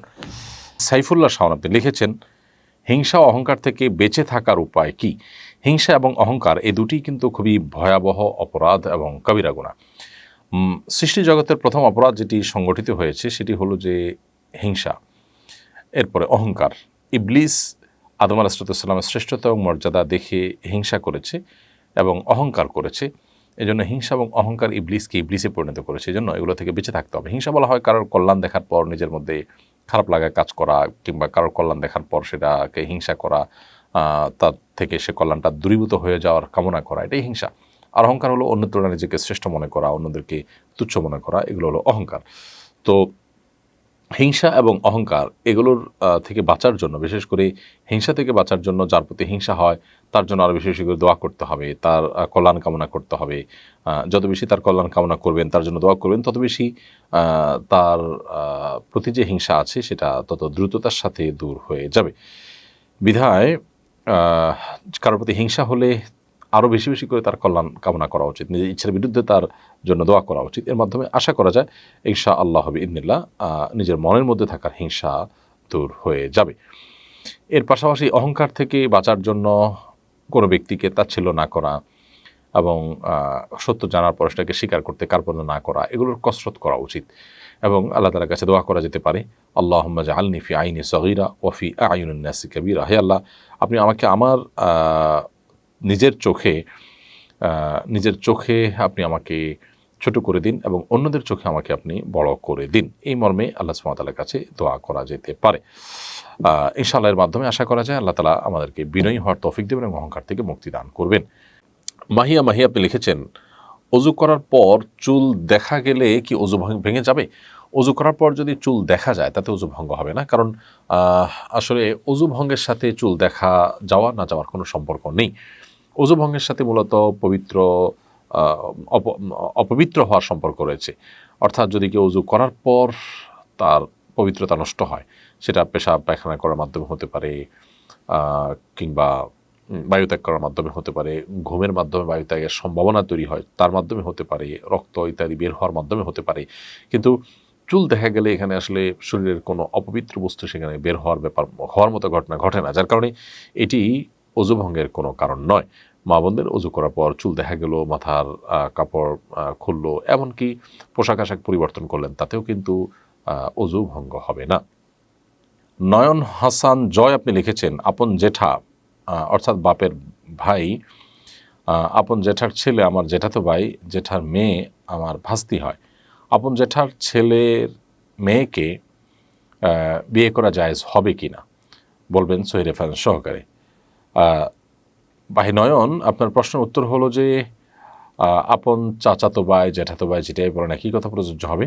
আপন চাচাতো ভাইয়ের মেয়েকে বিয়ে করা জায়েজ হবে, এটা না জায়েজ কোনো কাজ নয়। আমরা এর সবচেয়ে সুস্পষ্ট দলিল পাচ্ছি আমাদের প্রিয় নবী সাল্লাল্লাহু আলাইহি সাল্লামের নিজের জীবনীতে। নবী করিম সাল্লাল্লাহু আলাইহি সাল্লাম তিনি বিয়ে করেছেন, তার কন্যা ফাতেমা রাদিয়াল্লাহু তাআলা আনহাকে বিয়ে করেছেন তারই ভাতিজা, তারই চাচাতো ভাই আলী রাদিয়াল্লাহু তাআলা আনহু। তো চাচাতো ভাইয়ের মেয়েকে বিয়ে করা জায়েজ রয়েছে। অতএব আপনার জেঠাতো ভাই বা চাচাতো ভাইয়ের মেয়েকে আপনি বিয়ে করলে সেটি জায়েজ হবে, এটি না জায়েজ কোনো কাজ হবে না, বরং এটি জায়েজ। কারণ চাচাতো ভাইয়ের মেয়ে সে কিন্তু মাহরাম না, গায়রে মাহরাম। যেহেতু গায়রে মাহরাম, তাকে বিবাহ করা জায়েজ আছে, অর্থাৎ তার সাথে আপনার পর্দা প্রযোজ্য। রফিকুল ইসলাম লিখেছেন, আমি প্রায় সময় আমার 2 ছেলেকে নিয়ে বাসায় নামাজ পড়ি। আমার এক ছেলের বয়স 10 বছর, অন্য ছেলের 8 বছর। এতে কি জামাতে নামাজ আদায়ের সওয়াব হবে, নাকি আমাকে মসজিদে গিয়েই সালাত আদায় করা উচিত? ভাই রফিকুল ইসলাম, মসজিদে গিয়ে সালাত আদায় করা উচিত আপনার, কারণ একজন সাহাবী থেকে একটা আসার বর্ণিত হয়েছে, লা সালাতা লিজারিল মসজিদে ইল্লা ফিল মসজিদ, মসজিদে যিনি প্রতিবেশী হবেন তার নামাজ হবে না মসজিদে গিয়ে নামাজ আদায় না করলে। তো এই জন্য আপনার মসজিদে গিয়ে সালাত আদায় করা উচিত, এবং বাপ বেটা উভয়েরই এক্ষেত্রে আন্তরিক হওয়া উচিত যে মসজিদে গিয়ে সালাত আদায় করবেন, কারণ সমাজের অন্যান্য মানুষের সাথেই জামাত আদায় করা, সালাত আদায় করা এটাই জামাতের উদ্দেশ্য। অতএব বাসায় সালাত আদায় করাটা সে উদ্দেশ্যকে পূরণ করে না। তবে কখনো জামাত মিস হয়ে গেছে, তখন একাকি না পড়ে অবশ্যই বাপ বেটা জামাতের সাথে সালাত আদায় করবেন, বা মসজিদে এত দূরে যে সেখানে যাওয়াটা দুঃসাধ্য কষ্টসাধ্য, সেক্ষেত্রে আপনি বাসায় সালাত আদায় করলেন, এটি জায়েজ হতে পারে। কিন্তু সাধারণত মসজিদে গিয়ে আমাদের জামাতের সাথে সালাত আদায় করার চেষ্টা করা উচিত। ভাগে কোরবানি করা উত্তম নাকি এককভাবে কোরবানি করা উত্তম? খুবই দরকারি একটা প্রশ্ন। কোরবানির ক্ষেত্রে একটা গরুতে কয়েক ব্যক্তি সামিল হয়ে কোরবানি করতে পারেন, এটা জায়েজ, কিন্তু উত্তম হলো সিঙ্গেল সিঙ্গেল কোরবানি করা, প্রত্যেকে যার যারটা সে। আপনি একটা গরুর ভাগ দিলেন, এটা উত্তম, নাকি একটা ছাগল কোরবানি করলেন একটা উত্তম? একটা ছাগল কোরবানি করা উত্তম, এতে কোনো সন্দেহ নেই। আমাদের দেশে অনেকেই আছেন যে এই ছোট্ট মাসআলাটা বোঝার চেষ্টা করেন না। কোরবানির ক্ষেত্রে আমাদের আসলে নিয়তের ভেজালটা অনেক বেশি হয়। গরুটা তো দেখতে বড় হয়, গরু কোরবানি দিলে একটা ভাবসাব আসে, তাই না? ছাগল একটা পুচকে ছোট্ট একটা প্রাণী, এটা কোরবানি দিল, মনটা একটু ছোট থাকে, একটা ছাগল কোরবানি দিলাম। আমি যেন প্রায় বলি, ঢাকায় বিশেষ করে অনেক লোক আছেন যারা বিশাল বড় বড় গরু কোরবানি করেন, বিশেষ করে আমাদের অভিজাত এলাকাগুলোতে, ধানমন্ডি, গুলশান, বাড়িধারা, এই সমস্ত এলাকাগুলোতে কোনো কোনো বাড়িতে কোরবানির আগ দিয়ে গেলে আপনি দেখবেন গ্যারেজের ভিতরে এক একটা গরু আছে 5 লাখ 6 লাখ টাকা দামের, 3টা 4টা 5টা গরু। মানে কত বড় আল্লাহর প্রিয় বান্দা যে এতগুলো গরু আল্লাহ রাহ জবাই করতে চায়, কিন্তু আল্লাহর বান্দা নামাজ পড়ে না। বুঝে আসছে কথা? কিছু লোক আছে আলহামদুলিল্লাহ, আল্লাহ তাদের টাকাও দিছে, বড় গরু কোরবানি দেয়, মানুষকে গোশত দান করে সওয়াবের উদ্দেশ্যে, আল্লাহকে খুশি করার উদ্দেশ্যে, এটা তো ভালো। কিন্তু এর বাইরে ম্যাক্সিমাম লোক জানেন গরু বড় বড় দেখে দেয়, বেশি পরিমাণে দেয়, 10টা 20টা 50টা, অমুক সাপ তমুক সাপ, এমপি সাপ, মন্ত্রী সাপ, সভাপতি সাপ, ব্যবসায়ী সাপ, এগুলো বেশিরভাগই উপার্জনের কোনো ঠিক ঠিকানা নাই, উদ্দেশ্য মানুষের কাছে দেখানো, মানুষের কাছে ভালো সাজা। এই জন্য আমি বলি গরুর সাইজ যত বড় হয় নিয়তে তত ভেজাল বেশি হয়, সাধারণত, সব ক্ষেত্রে না, ব্যতিক্রম আছে। তো যাই হোক, এই জন্য আমাদের মনে রাখা দরকার কোরবানির ক্ষেত্রে এককভাবে কোরবানি দেওয়া উত্তম ভাগে কোরবানি দেওয়ার চাইতে। ভাগে কোরবানি দেওয়া জায়েজ আছে, এটা আরেক মুসিবত যে উম্মতের মুজমা আলাই ফতোয়া, যে ফতোয়ার উপরে উম্মা ঐক্যমত পোষণ করেছেন, আরব আজম কোনো আলেমদের দ্বিমত নাই যে একটা গরুতে একটা ওটে 7 ব্যক্তির তরফ থেকে কোরবানি হতে পারে, এটা জায়েজ। এটা নিয়ে মত পার্থক্য করছেন অনেকে। তো ভাগে কোরবানি দেওয়া জায়েজ, এটা নিয়ে কোনো সন্দেহ নেই, কিন্তু উত্তম হলো ভাগে না দিয়ে সিঙ্গেল দেওয়া, একাকি দেওয়া। কোনো এক ব্যক্তিকে চাকরি দেওয়ার পর সে যদি খুশি হয়ে আমাকে কিছু টাকা দিতে চায়, তা নেওয়া ঠিক হবে কিনা? আর চাকরি দেওয়ার আগে যদি আমি বলে নিই যে চাকরি দিতে পারলে আমার এত টাকা দিতে হবে, এমনটি করলে নেওয়া ঠিক হবে কিনা? এই প্রশ্নকর্তা নিজে যদি চাকরি দাতা হন, আপনি এমন কোনো পদে আছেন যে আপনার দায়িত্বের অংশ হলো চাকরি দেওয়া, তাহলে সেক্ষেত্রে আপনি অতিরিক্ত কোনো টাকা গ্রহণ করলে, কোনো সুবিধা গ্রহণ করলে চাকরি প্রার্থীর কাছ থেকে, সেটা অবশ্যই উৎকোচ হবে, সেটা অবশ্যই ঘুষ হবে, যেটা হারাম, কোনো অবস্থাতে জায়েজ নেই। এটাকে উপহার বলে দেন, খুশি হয়ে দেন, আরও যত নাম দেন না কেন, সব অবস্থাটা কী হবে? হারাম হবে। আপনার দায়িত্বের বাইরে আপনি এমনি সাধারণ মানুষ, ওই অফিসে চাকরিও করেন না, সরকারি কর্মকর্তাও না, আপনি কারোর চাকরি দেওয়ার জন্য দৌড়াদৌড়ি করলেন। অনেক প্রতিষ্ঠান আছে যে প্রতিষ্ঠানগুলো এগুলো ম্যানেজমেন্ট করে, যে আপনি সিভি দিলেন, তিনি উপযুক্ত চাকরি খুঁজে বের করলেন, করে লিয়াজো করে দিলেন এবং মধ্যস্থতা করে চাকরি ব্যবস্থা করে দিলেন, তখন ওই কোম্পানি ফি হিসেবে যে টাকাটা নেবেন সেটা তাদের জন্য জায়েজ হবে। এর বাইরে সাধারণত চাকরি দিয়ে টাকা নেওয়া, এই যত আপনার পদ্ধতি আমাদের সমাজে প্রচলিত আছে, এগুলো বেশিরভাগই সাধারণত ওই ব্যক্তির দায়িত্বের অংশ, অথবা তিনি সরকারি চাকরি করছেন, আরেকজনকে লবিং করে, লিয়াজো করে, জাস্ট কোথাও একটু বলে করায় দিয়েছেন, তো এটার বিনিময়ে গ্রহণ করেছেন, এটা জায়েজ নাই। তিনি ব্রোকারের মতো খুঁজে খুঁজে দৌড়ে দৌড়ে চাকরি বের করেছেন, করে তারপর তার সিভি সেখানে সাবমিট করেছেন, দেন চাকরি ব্যবস্থা করেছেন, ব্রোকার হাউসের মতো, এরকম যদি কোনো প্রতিষ্ঠান হয় তখন জায়েজ হবে। আজকাল ঘুষ এবং যৌতুক, এই দুইটা কাজ এটা নাম পরিবর্তন হয়ে গেছে। এখন ঘুষকে ঘুষ আর বলা হয় না, যৌতুককে যৌতুক বলা হয় না। শয়তান এগুলোকে আমাদের কাছে এই অবৈধ কাজকে বৈধ হিসাবে প্রমাণ করার জন্য, সাব্যস্ত করার জন্য একটা নতুন টার্ম এবং নতুন নাম দিয়েছে। সেটা হচ্ছে খুশি হয়ে দেওয়া। সেটা হলো কি হয়ে দেওয়া? খুশি হয়ে দেওয়া। যৌতুকও খুশি হয়ে দেয়, আর ঘুষও বলে খুশি হয়ে যাবেন। তো খুশি হয়ে দিলেও হারাম হবে, খুশি না হয়ে দিলেও হারাম হবে। এমনি শফিকুল ইসলাম লিখেছেন, শুক্রবার জুমার নামাজে খুতবা চলার সময় সুন্নত নামাজ পড়া যাবে কিনা? না, খুতবা চলার সময় সুন্নত নামাজ পড়া যাবে না। তবে অনেক উলামার মতে মসজিদে প্রবেশের পর যে 2 রাকাত সুন্নাত, যেটা ওয়াজিব অনেক উলামাদের মতে, বিশেষ করে হাম্বলী মাযহাব উলামা ইকরাম, অনেক উলামা ইকরামের মতে, সে সমস্ত ইমামদের মতে মসজিদে ঢোকার পর ওই 2 রাকাত নামাজ, যেটা তাহিয়াতুল মসজিদ বা দখুল মসজিদ, সেটা যদি না পড়ে থাকেন আপনি, তাহলে সেই নামাজটা খুতবা চলাকালীন পড়া যাবে। বাকি এ ব্যাপারে সমস্ত উলামা ইকরামই একমত যে খুতবা চলাকালীন সময় জুমার নামাজের পূর্বের যে সুন্নাত, সে সুন্নাত নামাজ পড়া যাবে না। খুতবা চলাকালীন ইমাম সাহেব যখন বের হবেন তখন নিরিবিলি খুতবা শ্রবণ করতে হবে। কোনো সলাৎ, কোনো কাজ সেখানে, কোনো কথা সেখানে চলবে না। নিরিবিলি খুতবা থেকে মনোযোগী হতে হবে। মাসুর রাহাত আপনি লিখেছেন, মসজিদ কমিটি ঢালাই মসজিদ তৈরির পর পুরাতন টিনের মসজিদ ঘর বিক্রি করে দিচ্ছে, তা ক্রয় করে বাড়ির ঘর তৈরি করা যাবে কিনা? উত্তর হলে অবশ্যই করতে পারবেন। এতে কোনো অসুবিধা নেই। মসজিদের কোনো ভবনের কোনো ভগ্নাংশ কিংবা সেটা পুনরায় নির্মাণ করতে গিয়ে আগেরগুলো ব্যবহৃত হয়ে যাচ্ছে, সেগুলো বিক্রি করে দেওয়া হলে যে কেউ কিনে যে কোনো কাজে সেটা ব্যবহার করতে পারেন। তবে টয়লেট ইত্যাদি আল্লাহর ঘরে যেটা ছিল, আল্লাহর ঘরের অংশ ছিল, সেটা টয়লেট ইত্যাদি ব্যবহার করাটা, অ্যাভয়েড করাটা উত্তম। এটা আল্লাহর ঘরের প্রতি আদব এবং শিষ্টাচারের অংশ হিসাবে। এর বাইরে আপনি ঘরবাড়ি বানাতে পারেন, দোকানপাট বানাতে পারেন, এমন কোনো কথা নেই যে মসজিদের ভবনে ব্যবহৃত টিন ছিল, মসজিদে ভবনে ব্যবহৃত ইট ছিল, সেটা দিয়ে আমরা ঘরবাড়ি বানাতে পারবো না, এরকম কিছু না। টাকা দিয়ে কিনে নিয়ে মসজিদের ফান্ডে সে টাকা ঢুকে যাবে, আর আপনি সেই জিনিসটা আপনার প্রয়োজন মতো ব্যবহার করতে পারবেন। মামুন আব্দুল আপনি লিখেছেন, মসজিদে মুয়াজ্জিনের আজানের কোনো শব্দ বোধগম্য হয় না, মুয়াজ্জিন বয়স্ক হয়ে দাঁত না থাকায় এরকম হয়েছে। এক্ষেত্রে কি আজানের সময় মসজিদের মাইকে সমুদ্র আজান রেকর্ড চালানো যাবে? না, রেকর্ড আজান চালানো যাবে না। প্রয়োজনে অন্য কোনো মুয়াজ্জিন নিয়োগ দিতে হবে। হাবিবা ইয়াসমিন আপনি লিখেছেন, মহিলাদের ভাঙতি রোজার সাথে কি 6 রোজার নিয়ত করা যাবে? না, ভাঙতি রোজার সাথে 6 রোজার নিয়ত করা যাবে না। বরং ভাঙতি রোজা আগে রেখে 6 রোজা রাখতে পারলে উত্তম। যদি ভাঙতি রোজা রেখে আবার 6 রোজা রাখাটা টাফ হয়ে যায়, তাহলে আগে 6 রোজা রেখে তারপরে ভাঙতি রোজা রাখবেন। আয়েশা ইসলাম লিখেছেন, যদি আমি না চাইতেও মনে মনে কুচিন্তা আসে, মানে আমি এইসব ভাবতে চাই না কিন্তু তাও ভাবনা চলে আসে, তাহলে কি গুনাহগার হব?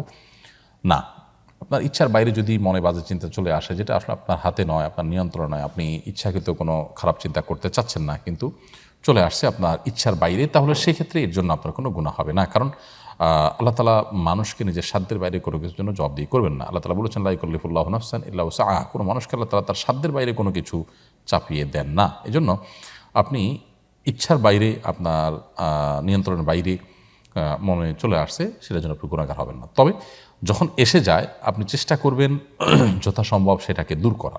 আপনি যখনই মনে করতে পারছেন যে আপনার মনের ভিতরে একটা বাজে চিন্তা আসছে, বাজে জল্পনা কল্পনা আসছে, সাথে সাথে আপনি সেটা থেকে নিজেকে সরিয়ে আনার চেষ্টা করবেন, আল্লাহর কাছে পানাহ চাইবেন। আপনার এই যে চেষ্টাটুকু, এটুকু ইনশাআল্লাহ যথেষ্ট হবে আল্লাহর কাছে আপনার নাজাতের জন্য। আর এর পাশাপাশি এরকম বাজে চিন্তা আসলে বাম দিকে প্রতীকী থুতু ফেলবেন 3 বার, আর আমানতু বিল্লাহি ওয়া রাসূলিহি এটি পড়বেন, আল্লাহর কাছে পানাহ চাইবেন, আউযু বিল্লাহি মিনাশ শাইতানির রাজিম পড়বেন, ইনশাআল্লাহ আল্লাহ তাআলা আপনাকে পানাহ দিবেন। এমডি মহসিন আপনি লিখেছেন, আমি যৌথ পরিবারে থাকি কিন্তু নিজের স্ত্রীকে পর্দায় রাখা যায় না। ছোট ছোট বিষয় নিয়ে অন্যান্য যাদের সাথে মনোমালিন্য হয়, সবসময় যৌথ পরিবারে গীবত চর্চা ব্যবস্থা করণীয় কি? যৌথ পরিবার থেকে আপনি বের হতে চাচ্ছেন, এর মানে যথার্থ যদি কারণ থাকে যে সত্যিই যদি পর্দা রক্ষা করে কোনোভাবে সম্ভব না হয়, ভাই বা অন্য যারা আছে তারা সহযোগিতা না করে বা তারা পর্দার গুরুত্ব না বুঝে এবং নানা রকম সমস্যা হয় অনবরত, তাহলে আপনি পৃথক হতে পারেন। সেক্ষেত্রে আপনার বাবা মা, তাদের প্রতি আপনার যে কর্তব্য আছে সেটা আপনার মাথায় রাখতে হবে। বিশেষ করে আপনার সন্ততি থাকলে বাবা মা তাদেরকে আদর করতে চাইবেন, তাদের কাছে নিয়ে যাওয়া, তাদেরকে নিয়ে আসা, এই কাজগুলো আপনাকে করতে হবে।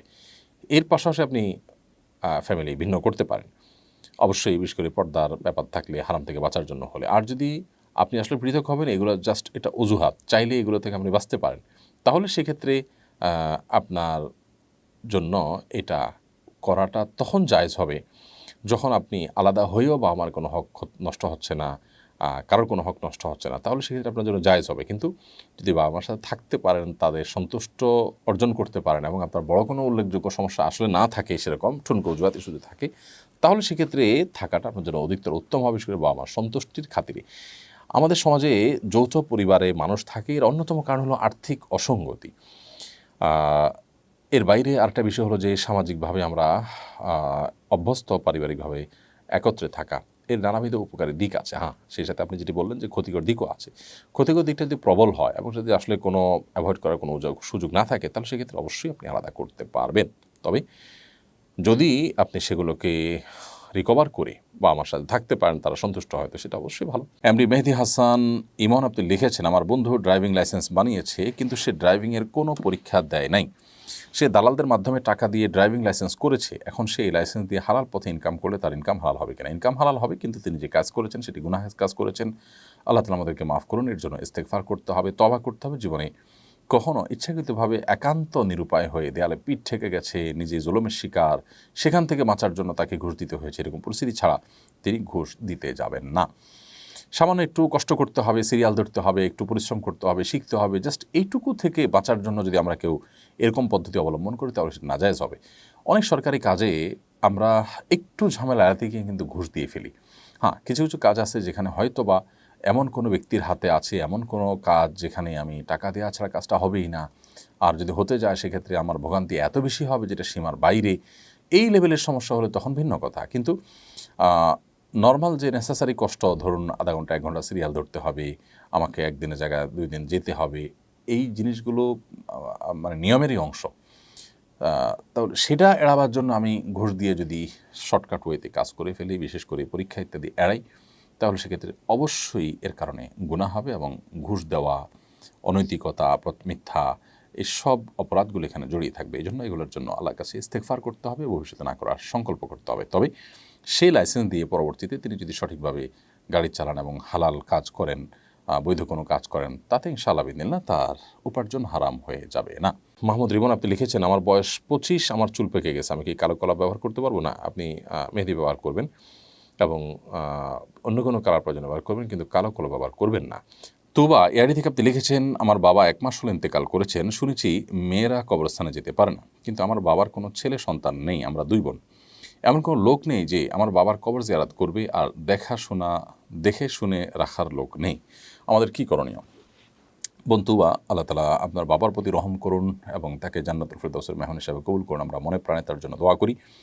আল্লাহ রাব্বুল আলামিন আপনার বাবাকে মাগফিরাত নসিব করুন, আপনাদের শোককে আল্লাহ তাআলা সইবার মতো শক্তি সামর্থ্য দান করুন। আর মেয়েদের জন্য কবর জিয়ারত করার নিষেধাজ্ঞার বিষয় হলো, আমাদের 2টি মত রয়েছে। অনেক ওলামা ইকরাম বলেছেন যে অত্যধিক পরিমাণে কবর জিয়ারত করার পরে হাদিসে নিষেধাজ্ঞা রয়েছে, মাঝে মধ্যে গেলে সেটা নিষেধ নয়। তবে নিরাপদ হলো মেয়েরা আসলে কবরস্থানের ভিতরে প্রবেশ না করা। সেক্ষেত্রে কবরস্থানের যে এরিয়া আছে, বাউন্ডারি আছে, তার বাইরে থেকে আপনি মনের যে আবেগ আছে সেটির কারণে হয়তো বাবার কবর দেখলেন মাঝে মধ্যে, কখনো কালে ভদ্রে, এটা আপনি করতে পারেন। আর বাহির থেকে আপনি দোয়া করবেন। দোয়ার জন্য আসলে কবরের পাশে যেই দোয়া করতে হবে এটা কোনো জরুরি বিষয় নয়। সেই সাথে যদি কোনো ভিড় না থাকে লোকজনের, তাহলে সেক্ষেত্রে আপনি যদি নিজেকে কন্ট্রোল করতে পারেন, আপনি যান, যেহেতু আপনার অন্য কোনো লোকজন নাই, জাস্ট সালাম পেশ করলেন, সেটি অনেক ওলামাদের মতে, অনেক ইমামদের মতে জায়েজ আছে। তবে আমরা আগে যেটা বলেছি যে নিরাপদ হলো এক্ষেত্রে আপনি কবরস্থানে না গিয়ে দূর থেকে তার জন্য দোয়া করা এবং সালাম পেশ করা। আর রক্ষণাবেক্ষণ তো আসলে এমন কোনো ব্যাপার নাই, সেটা অন্য কোনো লোক দিয়ে, টাকা দিয়ে আপনি করতে পারবেন। তো কবরস্থানে আসলে গিয়ে আমাদেরকে যে কবরের সমস্ত দায়ী দায়িত্ব পালন করতে হবে এবং আপনার পাশেই দাঁড়াতে হবে, না হলে তাদের হকে কোনো ত্রুটি হবে, ব্যাপার কিন্তু সেরকম না। এমডি ইসাক আহমেদ আপনি লিখেছেন, মসজিদের উপরতলা বা গ্রাউন্ড ফ্লোর মার্কেটের জন্য ভাড়া দেওয়ার বিধান কি? অনেক ওলামা ইকরাম সেটিকে নিষেধ করেন, কারণ মসজিদ যেটি হবে সেটি আসলে আগাগোড়া মসজিদ হবে, অর্থাৎ একেবারে পাতাল থেকে নিয়ে আকাশ পর্যন্ত সবটুকুই মসজিদ হিসাবে পরিগণিত হবে। তবে হ্যাঁ, মসজিদ এর এরিয়াতে মসজিদের স্বার্থ সংশ্লিষ্ট কোনো বিষয় তো হতেই পারে, যেমন ইমামের কক্ষ হলো, ওয়াশরুম হলো, অজুখানা হলো, সেগুলো হতেই পারে, এগুলো হওয়া দোষের বিষয় নয়। কিন্তু যখন মসজিদের উপরে বা নিচে মার্কেট হবে, তখন সেটা মসজিদের যে মর্যাদা সেটাকে কিছুটা হলেও ক্ষুণ্ণ করবে। তবে সমকালীন ওলামা ইকরামের এবং যুগশ্রেষ্ঠ যে সমস্ত আলেমগণ আছেন, স্কলারগণ আছেন, তাদের ফতোয়া হলো যে খুব ঘনবসতিপূর্ণ এলাকাতে যদি ধরুন একটা ভবনে আলাদা করে মসজিদ করার মতো জায়গা নেই, তাহলে তার কোনো একটা জায়গাকে মসজিদের জন্য ফিক্স করা হলো, উপর নিচে বাসা হলো, সেটাকে তারা জায়েজ বলেছেন। অথবা আমাদের ঢাকার মতো যদি এরকম গিঞ্জি শহর, যেখানে আসলে অনেক বেশি জায়গার অভাব, অর্থাৎ বেশি পরিমাণে জায়গা সব জায়গা নেই, তো সেরকম ক্ষেত্রে যদি এরকম হয় এবং এটা মসজিদের জায়গা হয়, মসজিদের জন্য ওয়াকফ করা হয়, আর উপরের অংশগুলো মসজিদের স্বার্থ সংশ্লিষ্ট কাজে ব্যয় করা হয়, এটা জায়েজ হতে পারে সেই শর্তে। তবে আমাদের প্রচলিত বিভিন্ন মসজিদে যে নিচতলা বা দোতলা বা তিনতলা যে কোনো একটা ফ্লোর বা দুটো ফ্লোর মসজিদের জন্য রেখে তার উপরে নিচে যে আমরা মার্কেট করি, এক্ষেত্রে মসজিদের মর্যাদা অনেক সময় ক্ষুণ্ণ হয়। ধরুন সেখানে হারাম কেনাবেচা হলো, বিড়ি সিগারেট কেনাবেচা হলো, স্যালুন হলো, এরকম কিছু যদি হয় তাহলে সেটা তো এমনিতেই নাজায়েজ, আর মসজিদ হওয়ার কারণে সেই নাজায়েজটা আরও বেশি। তো খোলাসা কথা হলো যে উত্তম হয় মসজিদের উপর থেকে নিচ পর্যন্ত মসজিদ সংশ্লিষ্ট কোনো কিছু রাখা, মার্কেট ইত্যাদি না করা, যেগুলোতে মসজিদের যে ভাব গাম্ভীর্য সেটাকে নষ্ট করে। যদি একান্ত করতে হয় মসজিদেরই জন্যই সেই ভাড়া টাকাটা আপনি ইউজ করবেন, ব্যবহার করবেন, তাহলে সেক্ষেত্রে হারাম কোনো কিছু যেন বিক্রি না হয় সে বিষয়গুলো নিশ্চিত করতে হবে। তবে সর্বাবস্থায় অধিকতর নিরাপদ হলে এগুলো না করা, কারণ এটা নিয়ে ইখতিলাফ আছে অনেকগুলো। মাইকরামের মতেই মসজিদ হলে সেই মসজিদের উপর থেকে নিচ পর্যন্ত আসলে দুনিয়াবি আর কোনো কিছু সেখানে করা জায়েজ নয়। এই মতটার কারণে অধিকতর নিরাপদ হলো কিছু না করা। তবে যদি করেন তাহলে সেক্ষেত্রে হারাম আইটেমগুলো যেন কেনাবেচা না হয়, নিষিদ্ধ কোনো কিছু না থাকে, শরীয়ত বিরোধী কিছু না থাকে, এবং এটা মসজিদ সংশ্লিষ্টই হয়, তাহলে সেটি জায়েজ হতে পারে অন্য অপর মত অনুযায়ী। তো একান্ত নিরুপায় হলে, বিশেষ করে আমাদের অনেক মসজিদগুলোর উপার্জনের কোনো জায়গা ক্ষেত্র নাই, সেক্ষেত্রে নিচতলাকে আপনি মার্কেট করলেন, উপর থেকে মসজিদ করলেন, তো সেক্ষেত্রে এটি জায়েজ হতে পারে। মুস্তফা ইসলাম নাসিম আপনি লিখেছেন, আমি সৌদি প্রবাসী, আমার সাথে একজন কাজ করেন, উনি এক ওয়াক্ত নামাজও পড়েন না, উনি ঈদের নামাজও পড়েন না। ওনাকে জিজ্ঞেস করলে উনি বলেন যেদিন থেকে ওয়াক্তিয়া নামাজ পড়বো তারপর ঈদের নামাজ পড়বো। ঈদের নামাজ না পড়ার শাস্তি কি একটু জানাবেন? ঈদের নামাজ ওয়াক্তিয়া নামাজের চাইতে কম গুরুত্বপূর্ণ সন্দেহাতীতভাবে, কারণ ঈদের নামাজ ওয়াজিব, অনেক ইমামদের মধ্যে সুন্নাত মুআক্কাদা, কিন্তু ওয়াক্তিয়া নামাজ ফরজে আইন। তো আসলে তিনি ঈদ 5 ওয়াক্ত নামাজ পড়ছেন না, এটাই হলো সবচেয়ে বড় অপরাধের বিষয় এবং সবচেয়ে অন্যায়ের বিষয়। ইচ্ছাকৃত এবং ঠান্ডা মাথায় যদি কেউ নামাজ ত্যাগ করেন, তখন অনেক ইমামদের মধ্যে তার ইমানই থাকবে না। খুবই ভয়াবহ একটি ব্যাপার। এজন্য একজন মুসলমান হিসাবে আমাদের কর্তব্য হলো যে আমরা চেষ্টা করব সবসময় ইমানের উপরে অটল থাকার, অবিচল থাকার। আল্লাহ রাব্বুল আলামিন আমাদের সবাইকে ইমানের উপরে অটল অবিচল থাকার তৌফিক দান করুন। ইমানের উপরে অটল অবিচল থাকতে গিয়ে আমাদেরকে 5 ওয়াক্ত নামাজ পড়তে হবে। 5 ওয়াক্ত নামাজের ক্ষেত্রে যদি আমরা কোনো প্রকার কম্প্রোমাইজ করি বা কোনো প্রকার ছাড় দেই, তাহলে সেক্ষেত্রে নিজেদেরকে ইমানদার দাবি করার কোনো সুযোগ থাকবে না, বা মৌলিকভাবে বা নীতিগতভাবে সেটার অধিকার আমাদের থাকবে না। ওমর রাদিয়াল্লাহু তাআলার একটি বর্ণনা রয়েছে, তিনি বলেছেন যে লা হাযা ফিল ইসলাম লিমান তারাকা সালাহ, যে ব্যক্তি নামাজ ত্যাগ করে তার ইসলামে কোনো হিস্সা করার অংশ নেই। আল্লাহ কোরআনে কারিমে বলেছেন ফাইন তাবু ওয়া আকামুস সালাহ ওয়া আতাউজ যাকাত ফাইখওয়ানুকুম ফিদ্দীন। অমুসলিম যদি তওবা করে সালাত আদায় করা শুরু করে, যাকাত আদায় করে, তখন তোমরা তারা তোমাদের ধর্মের ভাই বা দিনী ভাই। তো মুসলিম ভাই হওয়ার জন্য নামাজ পড়াটা পূর্ব শর্ত। এই জন্য একজন মুসলমান হিসাবে আমাদেরকে লক্ষ্য রাখতে হবে আমরা যেন 5 ওয়াক্ত সালাত যথাযথভাবে সুন্দর মতে আদায় করি। যে ভাই নামাজ পড়ছেন না, তিনি হয়তো জানেন না যে নামাজ না পড়লে ইমান নিয়ে টানাটানি দেখা দিবে এবং ইমান চলে যাওয়ার উপক্রম হবে। এই জন্য তিনি নামাজের ব্যাপারে অবহেলা করছেন। আর সৌদি আরবে যেখানে তিনি থাকছেন, সেখানকার আমাদের মতে ইচ্ছাকৃতভাবে ঠান্ডা মাথায় কেউ নামাজ ত্যাগ করলে সে সাচ্চা কাফের হয়ে যাবে, সাথে সাথে বেঈমান হয়ে যাবে। এই জন্য সৌদি আরবের তরুণদের মধ্যেও আপনি নানা রকমের অপরাধ প্রবণতা থাকা সত্ত্বেও আপনি দেখবেন তারা 5 ওয়াক্ত নামাজের ব্যাপারে কোনো কম্প্রোমাইজ করে না, 5 ওয়াক্ত নামাজ তারা পড়েন। এমনি লাবিব রহমান নাইম আপনি লিখেছেন, হঠাৎ কোনো খুশির খবর পেলে যদি সিজদা করতে চাই তাহলে কি ওযু করতে হবে? যে কোনো সিজদার জন্য ওযু জরুরি। যদিও সৌদি আরবের শেখ বিন বাজ রাহিমাহুল্লাহ সহ সৌদি আরবের উলামা ইকরামদের মতে আপনার সিজদাতুশ শুকর এর জন্য ওযু প্রয়োজন নেই, কিন্তু অন্যান্য ওলামাদের মতে, ইমামদের মতে, হানাফি মাযহাব মতে ওযু জরুরি। ওযু করাটাই হল নিরাপদ। অতএব আমরা ওযু করার শর্তটাকেই খুব গুরুত্বের সাথে মেনে চলবো এবং ওযু করে ওযু অবস্থাতে আমরা সিজদা দেব ইনশাআল্লাহ তাআলা। কোনো খুশি সংবাদ হয়েছে আমি ওযু করে তারপর আল্লাহ সিজদা লুটিয়ে পড়তে পারি, এতে আমার খুব বেশি সময় যে ব্যয় হবে তা তো নয়। শাম্মী আক্তার আপনি লিখেছেন, আমি ইউএসএ থাকি, আমি এবং আমার হাজব্যান্ড এবছর হজে যাব ইনশাআল্লাহ। এরকম কি নিয়ম আছে যে পুরুষদের সেলাই ছাড়া স্যান্ডেল পরতে হবে? সেলাই ছাড়া স্যান্ডেল পাওয়া খুব কঠিন, দয়া করে উত্তর দিবেন। বোন শাম্মী আক্তার, স্যান্ডেল সেলাই ছাড়াই হইতে হবে এরকম কোনো বাধ্যবাধকতা নেই। আমরা অনেকে মনে করি যে আমাদের যে পায়ে দেওয়ার স্যান্ডেল সেটাতে সেলাই থাকতে পারবে না। জুতা স্যান্ডেলে সেলাই থাকলে কোনো অসুবিধা নেই। সেলাই বিশিষ্ট পোশাক আমরা পরব না। পরে দেওয়া পোশাক আমরা পরবো না, জুতা, বেল্ট, ঘড়ি এগুলোতে সেলাই থাকলে কোনো অসুবিধা নেই, অতএব আপনি এটা পড়তে পারেন, কোনো অসুবিধা নেই। মোহাম্মদ আলী আপনি লিখেছেন, আমি জেনার একদম চূড়ান্ত পর্যায়ে আছি, এ থেকে বাঁচবো কিভাবে, অনুগ্রহ করে বলবেন। ভাই মোহাম্মদ আলী, আল্লাহ তাআলা আপনার প্রতি রহম করুন এবং জেনা ব্যভিচারের এই পরিস্থিতি থেকে বাঁচার জন্য আপনি পরিবেশ থেকে পালানোর চেষ্টা করুন। আপনি যেখানে আছেন সেখান থেকে নিজের বিরুদ্ধে সংগ্রাম করে হলেও আপনি এমন দূরে চলে যান যে জেনা আপনার জন্য অসম্ভব হয়ে যায় এবং জেনা এবং আপনার মাঝে প্রাচীর যেন পড়ে যায়, এরকম দূরত্বে আপনি চলে যান এবং আপনার যার সাথে জেনার আশঙ্কা আপনি করছেন তার সাথে যোগাযোগের সমস্ত উপায়গুলো আপনি বন্ধ করে ফেলুন। প্রয়োজনে মোবাইল বন্ধ করে ফেলুন, নতুন কোনো সিম নিন, আগের সিম তার নাম্বার ফেলে দিন। নানাভাবে আপনি সংগ্রাম করতে থাকুন এবং আল্লাহর কাছে আপনি চোখের পানি ফেলে সাহায্য প্রার্থনা করেন, নিজের প্রচেষ্টা সবটুকু করেন, ইনশাআল্লাহ আল্লাহ তাআলা আপনাকে সাহায্য করবেন। আশিক মোহাম্মদ আপনি লিখেছেন, জর্দা ও বিড়ি খাওয়া কি সমান অপরাধের? জর্দা যদি মিষ্টি জর্দা হয়, তামাক সেখানে না থাকে, তাহলে সেক্ষেত্রে সেই জর্দা খেলে তো আর গুনাহ হবে না। কিন্তু যদি তামাক হয় তাহলে সেক্ষেত্রে এই তামাক আমাদের স্বাস্থ্যের ধ্বংস ডেকে আনে নিশ্চিতভাবে, অর্থাৎ এটিতে উপকার কোনো দিক নাই, ক্ষতি চূড়ান্ত। এর বাইরে আরও নানা কারণে এটাও নিষিদ্ধ। তো সেই দিক থেকে, নিষিদ্ধ হওয়ার দিক থেকে বিড়ি এবং ওই জাতীয় জর্দা এই উভয়টা প্রায় সমান। তবে আপনার ধূমপানের মধ্যে আলাদা মাত্রা রয়েছে, যে ধূমপান ধোঁয়া জাহান্নামীদের শাস্তি যে সমস্ত বিষয়গুলো দেওয়া হবে তার মধ্যে একটা ধোঁয়া দিয়ে শাস্তি দেওয়া হবে, তো সেটাকে খাদ্য হিসাবে গ্রহণ করা বা পানি হিসাবে গ্রহণ করা এমনিতেই নিষিদ্ধ, সেটি আলাদা মাত্র সেখানে যুক্ত হবে। জাহিদ হোসেন জয় আপনি লিখেছেন, আমি এসএসসি পরীক্ষা অংশ নিয়েছি, এক সাবজেক্টে ফেল এসেছে, আমার জন্য দোয়া করবেন।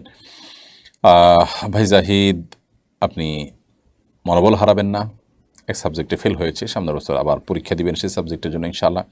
আল্লাহ তাআলা আপনার জীবনকে সহজ করে দিন। দেখুন, আপনি আল্লাহকে সন্তুষ্ট করতে পারছেন কিনা, পাঁচ ওয়াক্ত নামাজ পড়তে পারছেন কিনা, ভালো মানুষ হতে পারছেন কিনা, মানুষ উপকার করতে পারছেন কিনা, এটা আপনার জীবনের সবচেয়ে বড় লক্ষ্যের বিষয়। পরীক্ষা ভালো ফলাফল করা এটা আমাদের জীবনে একটা লক্ষ্য হওয়া উচিত, হতেই পারে, কিন্তু সেটা যদি কোনো কারণে মিস হয় তাতে আমার সব মিস হয়ে গেছে তা নয়। আমার হাতে অনেক কাজ করবার সুযোগ এবং অপরচুনিটি রয়েছে আলহামদুলিল্লাহ। আমি পরীক্ষা দিয়ে ভালো ফলাফল করে আমি আমার ক্যারিয়ারকে বিল্ড আপ করব, আমার ক্যারিয়ার এছাড়াও অনেক ভালোভাবে বিল্ড আপ হতে পারে। আমি আমার শ্রম সাধনা এগুলো অব্যাহত রাখবো এবং কোনোভাবে মন খারাপ করব না। আল্লাহর ফয়সালা আমি মেনে নিব।